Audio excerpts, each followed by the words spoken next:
They experimented and played around with ways they could increase visibility and illumination by having PBYs drop flares for them and things like that.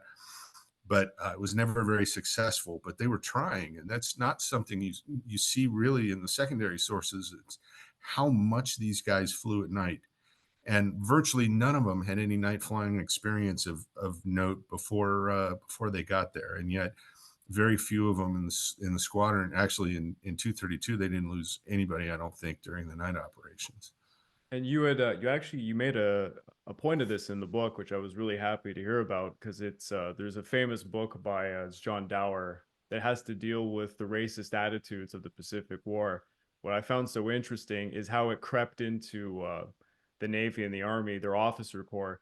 They had these racist beliefs that actually hurt training because they there was those who legitimately believed the Japanese wouldn't fly at night, that they had terrible eyesight in general, they wouldn't fly at specific times of day, like at dawn or at dusk, uh, that they weren't good pilots to begin with, and other things. But the Japanese had exclusively trained for night fighting, and this was with the from the air units to the land units and the Navy, because they had their own racist beliefs that the Westerners and Americans were effeminate, they didn't like to fight in the rain, and all sorts of kind of funny things.